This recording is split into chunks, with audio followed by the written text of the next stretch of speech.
What were the events that you were hosting before No Coast then?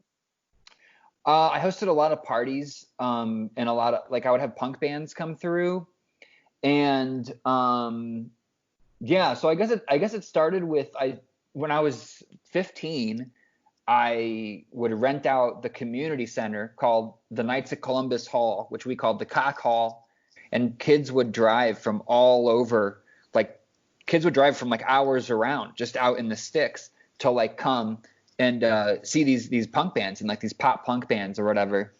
And by the way, that's when I was making the most money off of events. I'd make like $200 per event and get to pay my own band as well and all the other bands. And it's all been downhill from there. Where did you grow up then?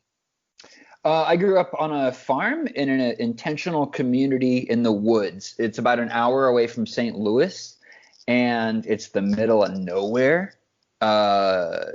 Technically, if you wanted to like Google it or whatever, there's a village close by called Leesburg, Missouri, but it's like next to like state parks and like rivers and stuff. It's really just like the middle of this big range of hills and woods that they call the Ozarks. So when people ask me where I'm from, I usually just say the Ozarks. It's bumfuck.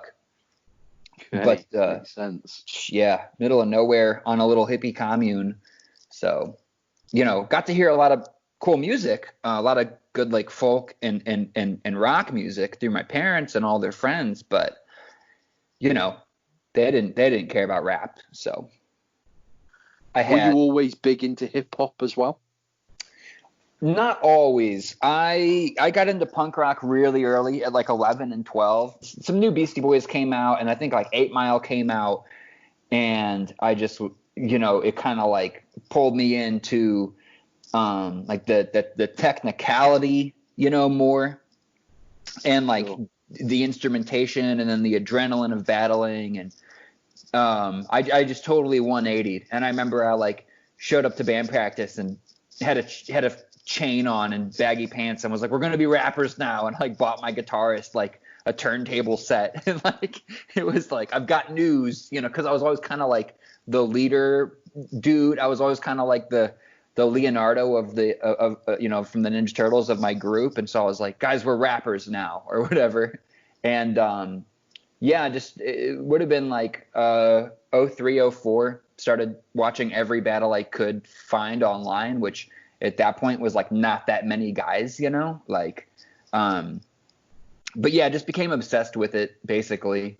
Yeah, just became obsessed with battling really early on. Sure. And like was going to college then the first time that you'd moved away from that area? Yeah, it was. Oh yeah, I was on that farm for 18 years. Well, I ran away from home after my last day of high school because then I'd like done it. So my parents used to take in runaways, and then one was staying with me that I started sleeping with, and me and her moved into a trailer park at our drug dealer's house next to the train tracks the day after high school. So I lived a few towns over for like 4 months or so before I came up here and started college. So there's a half a year in between there, but okay.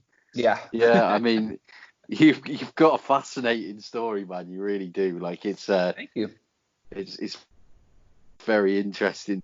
Over the last few years, at least, I've become a huge fan of No Coast. And how was it that you got involved in No Coast from the beginning then? Yeah, so there's a lot of ways I could phrase this, but I was a battler. I was like the only battler in Columbia, Missouri. I was battling everybody. I was at this open mic night that you had to sign up for called Mad Real Monday, and I was doing freestyle battles there. And then I started doing written battles at a alternative comedy night. And then I kind of took those two scenes and decided to draw talent from both of them and call it a league, and got my friends to film. And so I started the league by pulling it together. But kind of to pull in what you said, the appeal of No Coast is, which I have to agree, which is like the crowd is clearly just having a good time and like it's a loose environment. To pull that into your answer would be that I was throwing parties, and I'd run like party house venues for 4 or 5 years already at that point. So kind of like having indie bands and punk bands that were touring come and play in my basement or in my living room in this like, college party town was a normal part of my life. And I was taking throwing parties more and more seriously, to where like I'd set up like a illegal bar and like sell alcohol and like make some money off of it and whatever, hustle and this and that. And so then venues started letting me do local rap shows. And so when No Coast started, I kind of talked my way into these like hipster punk rock spots and started throwing battles there and calling it a league. Being technically one of the first 5 written leagues for YouTube. So yeah, just kind of like everything lined up the right way really early on.